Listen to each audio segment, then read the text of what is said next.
தமிழ் சொல்லெடுத்து பாடுவோம் சுந்தரேசன் மைந்தனே. சுவாமி சரணம் ஐயப்பா, சரணம் சரணம் ஐயப்பா, சுவாமி சரணம் ஐயப்பா, சரணம் சரணம் ஐயப்பா.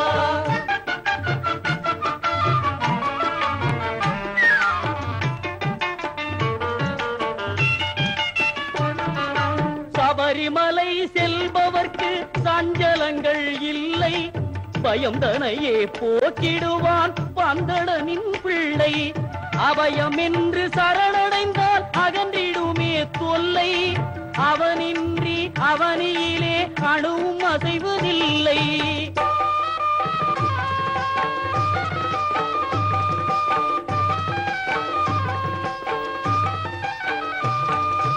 வீட்டை விட்டு கட்டும் கட்டி அருள்மலை புறப்படுவோம், கூட்டு சரணம் போட்டு எரு மேலி பேட்டை செல்வோம்.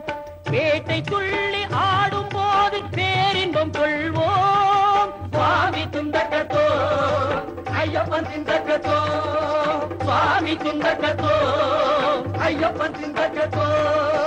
பேட்டை துள்ளி ஆடும் போது பேரின்பம் கொள்வோம், கோட்டை காவலன் பவரு சாமியை கொண்டாடி மகிழ்வோம். சுவாமி சரணம் ஐயப்பா, சரணம் சரணம் ஐயப்பா, சுவாமி சரணம் ஐயப்பா, சரணம் சரணம் ஐயப்பா.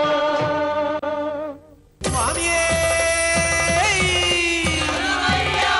சுவாமியே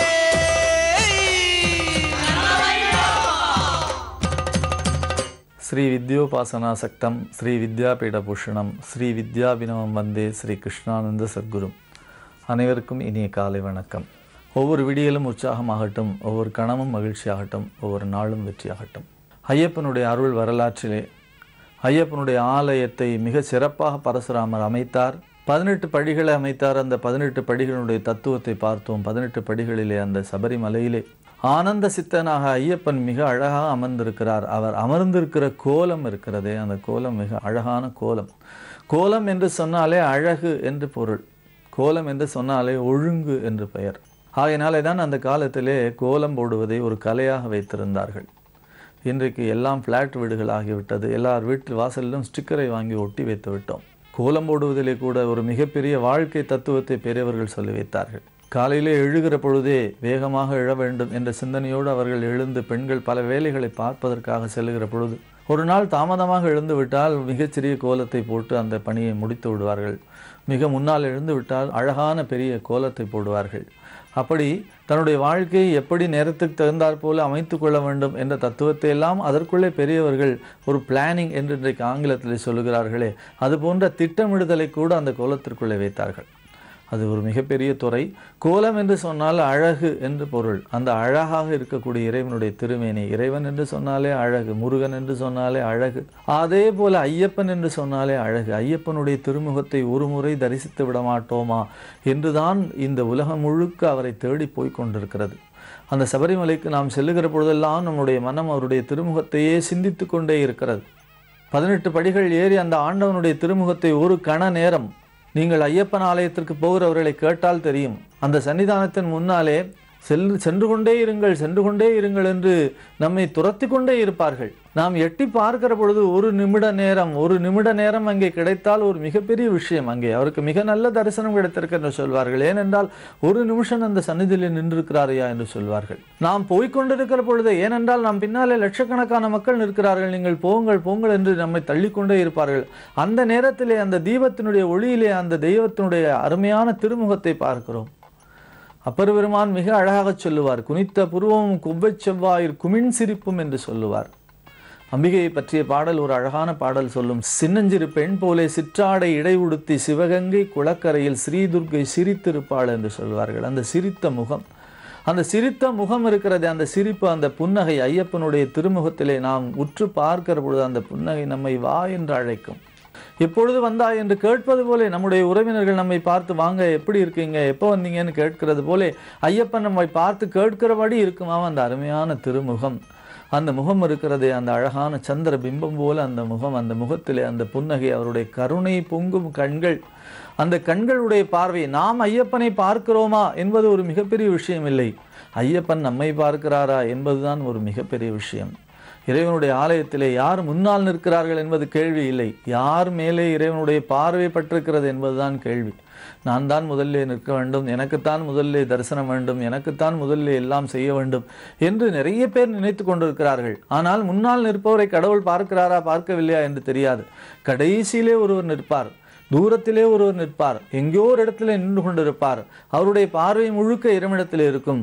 இறைவன் அவரை நினைத்து ஒரே ஒரு முறை பார்த்தால் போதும், எல்லா துன்பங்களுக்கும் விடியல் வந்துவிடும். அப்படித்தான் ஐயப்பனுடைய அருமையான திருமுக தரிசனத்தை காண்பதற்காக லட்சக்கணக்கான பேர் சபரிமலை நோக்கி சென்று கொண்டிருக்கிறார்கள். அவர் அமர்ந்திருக்கக்கூடிய கோலம், அவர் அமர்ந்திருக்கக்கூடிய அந்த யோகாசனம் சூரிய நாடி என்று சொல்லுகிறார்கள். சூரிய நாடி என்று சொன்னால் அந்த தத்துவத்திலே அமர்ந்திருந்து யார் தவம் செய்கிறார்களோ அவர்கள் சர்வ வல்லமை பெற்ற ஆற்றலை பெறுகிறார்கள் என்று அந்த யோக தன்மை அவர்களுக்கு தெரிவிக்கிறது. யோக பட்டம் என்று நீங்கள் பார்த்திருப்பீர்கள். ஐயப்பனுடைய கால்களை சுற்றி ஒரு மிகப்பெரிய பட்டை இருக்கும்.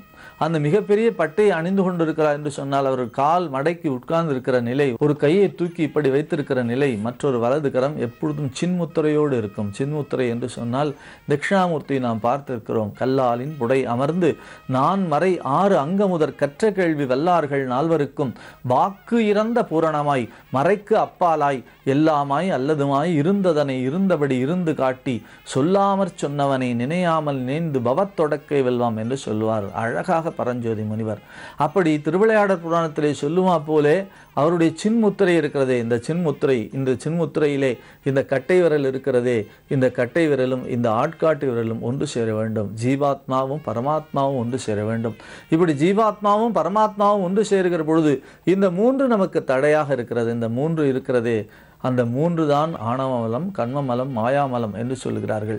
அப்படி அந்த 3ம் விலகி போக வேண்டுமானால் குருநாதருடைய அருட்பார்வை இருந்தால்தான் விலகி போகும். ஒரு பித்தளை பாத்திரத்தை நாம் தேய்த்து வைத்து கொண்டே இருக்கிறோம். அதை தேய்த்து வைத்துவிட்டு மறுநாள் பார்த்தால் அதிலே சிறிய களிம்பு ஊட்டி இருக்கும். கொஞ்ச நாள் கழித்து பார்த்தால் பச்சை பசேல் என்று ஒரு படர் அதிலே இருக்கும். அது அதிலே இருக்க இயல்பாகவே இருக்கக்கூடிய களிம்பு. அதுபோல நம் கூடவே எப்பொழுதும் இருக்கிறது, ஆணவம் இருக்கிறதே, அது அகற்ற முடியாதாக இருக்கிறது. அந்த ஆணவத்தை நீக்கினால் இறைவனுடைய சன்னிதானம் நமக்கு மிக தெளிவாக தெரிகிறது. அப்படி ஆணவத்தை நீக்கி எப்பொழுதும் இந்த ஆன்மாவும் இந்த சிவமும் ஜீவனும் ஒன்றாக இருக்க வேண்டும் என்ற தத்துவத்தை தான் ஐயப்பனுடைய அருட்கரம் நமக்கு சொல்லிக்கொண்டே இருக்கிறது. தமிழ் ஒரு அழகான மொழி, அற்புதமான மொழி. தமிழிலே சீவன் என்று எழுதி பாருங்கள், அது தலையிலே சுழி இருக்கும். நாம் பிறக்கிற வரைக்கும் நம்முடைய தலையிலே சுழி இருந்து கொண்டே இருக்கிறது. ஏதாவது கஷ்டப்பட்டால் சொல்லுகிறார்கள் அவனுக்கு சுழி சரியில்லை என்று சொல்லுகிறார்கள். அந்த சீவனிலே இருக்கக்கூடிய அந்த சுழி இருக்கிறதே, அந்த சுழி போக வேண்டுமானால் இந்த பிறப்பு இல்லாமல் இருக்க வேண்டும். அந்த சுழி போனால் அந்த சீவன் என்ன ஆகும் என்று கேட்டால் அந்த சீவன் சுழியற்று போய் சிவன் என்று வரும். சீவன் என்று எழுதினால் சுழி இருக்கும், சிவன் என்று எழுதினால் சுழி இருக்காது. அதைத்தான் மிக அழகாக மாணிக்க வாசகர் அற்புதமாக சொல்லுவார். சித்தமலம் அறிவித்து சிவமாக்கி எனை ஆண்ட அத்தன் எனக்கு அருளியவாறு ஆர்வெறுவார் அச்சோவே என்று கேட்கிறார். ஜீவனும் சிவனும் ஒன்றாக கூடிய அருமையான அத்வைதத்தினுடைய தத்துவம், அற்புதமான தத்துவத்தை ஐயப்பன் தன்னுடைய சின்முத்திரை கரங்களாலே தன்னுடைய திருமேனி கோலத்திலே காட்டு கொண்டிருக்கக்கூடிய அருமையான அருள் மிகுந்த அந்த திருமேனி கோலத்தை நாம் பார்க்கிறோம். அந்த திருமேனி கோலத்தை கண்குளிர நாம் தரிசித்து கொண்டே இருக்கிறோம். அந்த திருமேனி கோலத்திலே இருக்கக்கூடிய அந்த பேரழகு, அந்த மலர்களுடைய அழகு, புஷ்பாபிஷேகம் என்று சொல்வார்கள். மிக அழகான அருமையான அபிஷேகம் வேறு எங்கும் பார்க்க முடியாது. வேறு எந்த ஆலயத்திலும் அந்த அபிஷேகம் கிடையாது. ஐயப்பனுக்கு மட்டும் புஷ்பாபிஷேகம் செய்வார்கள். கூடை கூடையாக மலர்களை கொண்டு வந்து கொட்டுவார்கள். அப்படி புஷ்பாபிஷேகம் செய்து சுற்றிலுமாக மலர்கள் நிறைந்த ஐயப்பனுடைய திருமேனியை நாம் சிந்தித்து கொண்டே இருக்க வேண்டும். வாழ்நாள் முழுக்க அவருடைய திருமுக தரிசனம் நமக்கு கிடைத்து கொண்டே இருக்க வேண்டும். அந்த அருமையான பேற்றை ஐயப்பன் வழங்குவார். அந்த இருமுடியினுடைய தத்துவம், அவருடைய ஆலயத்தில் ஏற்பட்டிருக்கக்கூடிய அருமையான அற்புதங்கள் எல்லாவற்றையும் நாம் தொடர்ந்து சிந்திக்க இருக்கிறோம். ஐயப்பனுடைய அருள் வரலாற்றிலே ஜீ தமிழ் தொலைக்காட்சியோடு சேர்ந்து பயணப்படுவோம். நன்றி, வணக்கம்.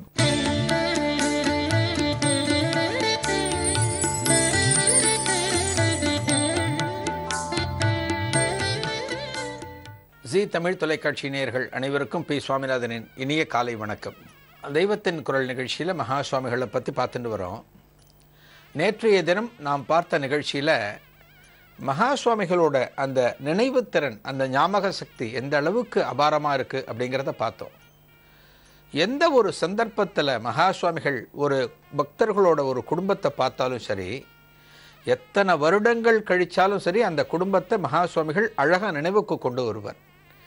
அந்த குடும்பத்தில் இருக்கக்கூடிய அந்த குடும்பத் தலைவர் என்ன பண்ணுறார், அவர் மனைவி என்ன பண்ணுறா, அவரோட பசங்கள்லாம் என்ன பண்ணுறா அப்படிங்கிறத மகா சுவாமிகள் ரொம்ப அழகாக நினைவுக்கு கொண்டு வருவார்.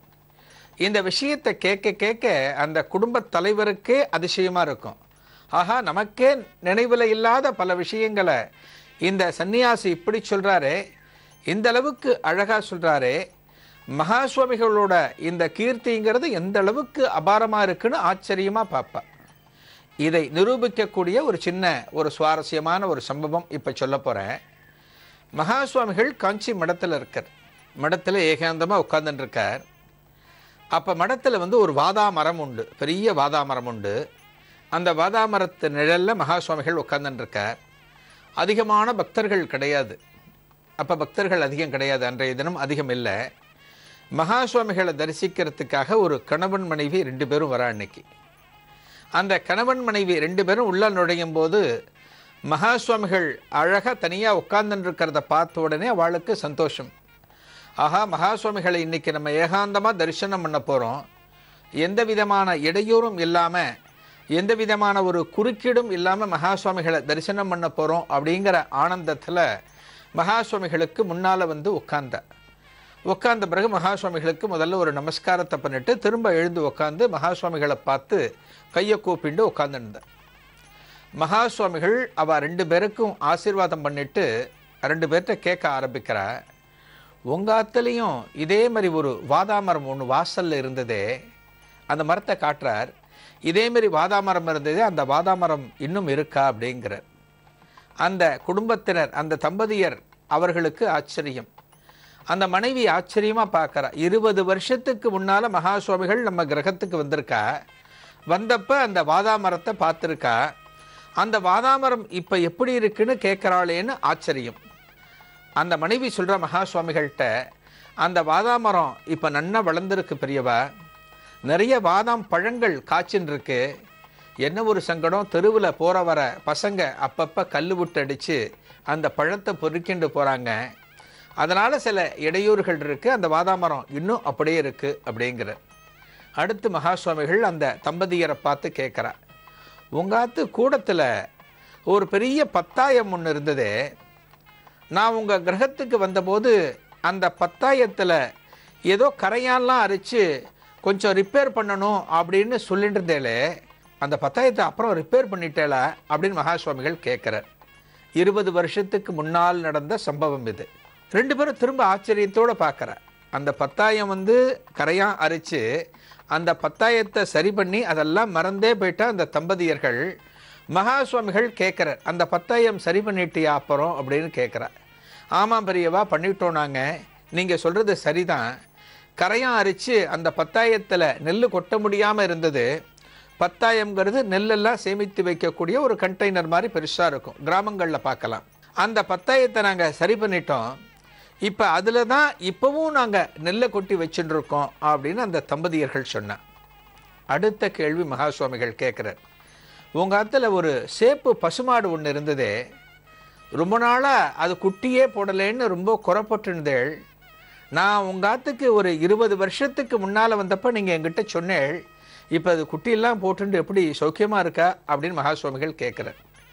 திரும்பவும் ஆச்சரியத்தோட மகா சுவாமிகளை பார்த்து கண்ணில் ஜலம் வழிய அந்த மாது, அந்த பெண்மணி சொல்கிறா, 6 குட்டி போட்டது பெரியவா, நீங்கள் வந்துட்டு போன பிறகு உங்களோட ஆசீர்வாதம் அந்த பசுமாட்டு மேலே விழுந்த பிறகு 6 குட்டி போட்டது.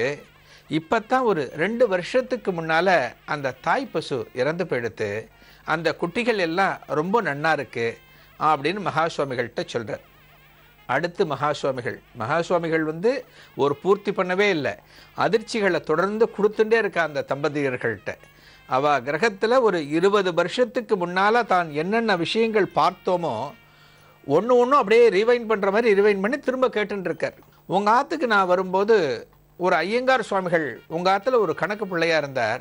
அவருக்கு இப்போ ஒரு திருநட்சத்திரம் ஒரு 80 வயசு இருக்குமா, திருநட்சத்திரங்கிறது வயசுன்னு சொல்லுவார் மகா சுவாமிகள். அவருக்கு திருநட்சத்திரம் ஒரு 80 இருக்குமா அப்படின்னு கேட்குறார் மகா சுவாமிகள் அந்த தம்பதியர்களை பார்த்து. அந்த தம்பதியர்கள் சொல்கிறா, பெரியவா சொல்கிறது சரிதான், இப்போ அந்த ஐயங்கார் சுவாமிகள் இல்லை, ஒரு 2 வருஷத்துக்கு முன்னால் அவர் வைகுந்த பிராப்தி அடைஞ்சிட்டார்.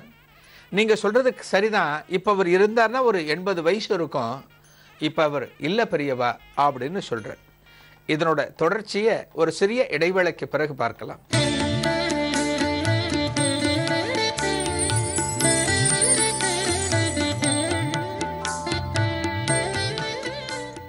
மகா சுவாமிகளை தரிசனம் பண்ண ஒரு தம்பதியர்கள் காஞ்சி ஸ்ரீமடத்துக்கு வந்திருக்கா. அன்றைய தினம் மகா சுவாமிகள் அந்த ஸ்ரீமடத்தில் இருக்கக்கூடிய ஒரு வாதாமரத்தின் அடியில் மகா சுவாமிகள் உட்கார்ந்துன்னு இருக்கார். அதற்கு முன்னால் மகா சுவாமிகளுக்கு முன்னால் இந்த தம்பதியர்கள் உட்கார்ந்து மகா சுவாமிகள்கிட்ட பேசின்னு இருக்கா. மகா சுவாமிகள் பல கேள்விகளை கேட்டுருக்கா. என்ன மாதிரி கேள்விகள் அப்படின்னா, 20 வருஷத்துக்கு முன்னால் இவா கிரகத்துக்கு போனப்ப என்னென்ன விஷயங்களை மகா சுவாமிகள் பார்த்தாரோ அது எல்லாத்தையும் ரீகலெக்ட் பண்ணி திரும்ப ஓட விட்டு ஒன்று ஒன்றா கேட்குறார். உங்கள் அத்தில் 10,000 சரியாமல் இருந்ததே சரியாயிடுத்தா, பசுமாடு கண்ணுக்குட்டி போடாமல் இருந்ததே சரியாயிடுத்தான்னு ஒன்று ஒன்றா கேட்டுட்டு வரும்போது அந்த தம்பதியர்கள் 2 பேரும் ஆச்சரியப்பட்டு பதில் சொல்லிகிட்டே இருக்கா. இது இன்னும் முடியலை. மகா சுவாமிகள் அடுத்து கேட்குறார் அந்த தம்பதியர்களை பார்த்து, உங்காத்து வழக்கப்படி அந்த தைப்பூசத்தன்னைக்கு 8 குடி முருகனுக்கு காவடி எடுக்கிற ஒரு வழக்கம் உண்டே, உங்கள் குடும்பத்தில் இன்னும் யாரான தொடர்ந்து எடுத்துட்டு இருக்காளா அப்படின்னு மகா சுவாமிகள் கேட்குறார். அந்த பெண்மணி சொல்கிறா, எடுத்துட்டு இருக்கோம் பெரியவா, எங்கள் பசங்க தொடர்ந்து அந்த வம்சாவழியாக தொடர்ந்து நடந்துட்டுருக்கு, 8 குடி முருகனுக்கு நாங்கள் எல்லாத்தையும் பண்ணிட்டுருக்கோம், தொடர்ந்து காவடி எடுத்துட்டுருக்கோம் அப்படின்னு சொல்கிறார். இதை எடுத்து மகா சுவாமிகள் கேட்குறார், உங்கள் ஆற்றுல அந்த கூடத்தில் நடந்து வரும்போது ஒரு பெரிய அலமாரி நிறைய புஸ்தகத்தை பார்த்தேன். கோதை நாயகி அம்மாள், வடுவூர் துரைசாமி ஐயங்கார், இதுபோல் மதன காமராஜன், இதுபோல் பழைய ஆசிரியர்கள் எழுதின பல புஸ்தகத்தை அங்கே பார்த்தேன். அந்த லைப்ரரி இன்னும் இருக்கா, அங்கே அந்த புஸ்தகங்கள்லாம் இன்னும் அங்கே அடுக்கி வச்சிருக்கேளா அப்படின்னு மகா சுவாமிகள் கேட்குறார். அந்த பெண்மணிக்கும் அந்த கணவருக்கும் தாங்க முடியல, ஆச்சரியமும் அதிர்ச்சியும் தாங்க முடியல. அதாவது 20 வருஷத்துக்கு முன்னால் பார்த்த வீட்டில் ஒரு மேப்பு போடாத குறையா இன்னென்ன இடத்துல இன்ன இருக்குது, இன்னென்ன குறைபாடு அப்போ நான் பார்த்தேன், இதெல்லாம் சரியாயிடுத்தான்னு ஒன்று ஒன்றா மகா சுவாமிகள் கேட்கும்போது யாருக்குத்தான் ஆச்சரியம் வராமல் இருக்கும். ஒரு சன்னியாசிங்கிறவர் ஒரு நாளில் எத்தனையோ விஷயங்களை பார்க்குறார், எத்தனையோ மனிதர்களை சந்திக்கிறார், எத்தனையோ பக்தர்களுக்கு ஆசீர்வாதம் கொடுத்து அனுப்புகிறார். இப்பேற்பட்ட சூழ்நிலையில் நேத்திக்கு நடந்த விஷயமே நமக்கு ஞாபகத்தில் இருக்க மாட்டேங்குது. 20 வருடத்துக்கு முன்னால் நடந்த ஒரு விஷயத்தை ஒரு ஜெகத்குருவான ஒரு மாபெரும் சன்னியாசி முழுக்க முழுக்க மனசில் வச்சுட்டு சொல்கிறாருன்னா, இதெல்லாம் ஒரு தெய்வத்திற்கு உண்டான ஒரு ஈடுபாடு, தெய்வத்தின் மேல் உள்ள ஒரு பக்தியால் அந்த நிலையை அடைந்தால் மட்டுமே இது போன்ற ஞானம் கிடைக்கும். மகா சுவாமிகள் அப்படிங்கிறவர் நம்ம கூட நடமாடினாலும், நம்ம கூட ஒரு மனிதருள் மனிதராக இருந்தாலும் எல்லாற்றையும் கடந்தவர். ஒரு தெய்வ நிலையை அடைஞ்சால்தான் இதுபோல் பல விஷயங்கள் நமக்கு கிடைக்கும். அதாவது நம்ம விஜயேந்திரர் சரித்திரத்தில் பார்க்கும்போது சொல்லுவோம், ஆய கலைகள் 64 கலையும் அவருக்கு அத்துப்படி. கும்பகோணத்தில் கும்பேஸ்வரன் கோவிலேருந்து சாரங்கமாணி கோவில் வரைக்கும் அந்த கோபுரத்தின் உச்சியில் ஒரு வாழை நாரை கட்டி அந்த வாழை நாரில் நடந்து காமிச்சார் விஜயேந்திர தீர்த்தர், ராகவேந்திரரோட பரமகுரு. அப்படி நடக்கும்போது அதெல்லாம் எப்படி அந்த மகான்களுக்கு அந்த சித்தி கிடைக்கிறது, அந்த பாக்கியம் கிடைக்கிறது, இந்த கலை வாய்க்கப்படுது அப்படின்னா அனைத்தையும் கடந்தவர்கள். அந்த கடந்த நிலையில தான் எல்லா கலைகளும் நமக்கு சித்திக்கும். மகா சுவாமிகள் பல விஷயங்களை சொல்றார் அப்படின்னா இது அனைத்தையும் கடந்த நிலை. நமக்கெல்லாம் பல்வேறு சிந்தனைகள் நமக்கு இருக்கிறதுனால, பல குழப்பங்கள் நமக்கு இருக்கிறதுனால, பணம் சம்பந்தப்பட்ட தேடுதல்களில் நாம் ஒவ்வொரு நாளும் சுத்தின்றே இருக்கிறதுனால கார்த்தால என்ன சாப்பிட்டோம் அப்படிங்கிறது பலருக்கு மத்தியானம் தெரியாது. நேற்றைய தினம் என்ன ட்ரெஸ் போட்டுன்னு வந்தோம் அப்படிங்கிறது இன்றைக்கு பல பேருக்கு தெரியாது.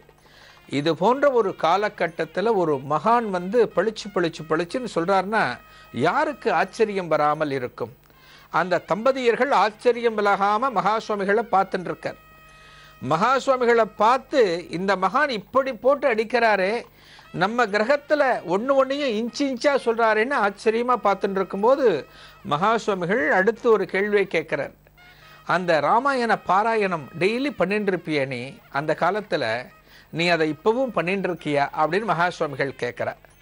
அந்த பெண்மணி மகா சுவாமிகளுக்கு விழுந்து ஒரு நமஸ்காரத்தை பண்ணிட்டு, இப்போ முழுக்க பண்ண முடியறதில்ல பெரியவா, ஒரே ஒரு சர்க்கம் மட்டும் பண்ணுறேன், ஒரே ஒரு அத்தியாயத்தை மட்டும் முடிஞ்சப்போ தினமும் உட்காந்து பாராயணம் பண்ணிட்டு இருக்கேன், இதுதான் என்னால் முடியறது, இன்னைக்கு தள்ளாமை ஜாஸ்தி ஆயிடுத்து, வயசு ஆயிடுத்து இல்லையா பெரியவா அப்படின்னு பெரியவாள்கிட்ட சொல்கிறா.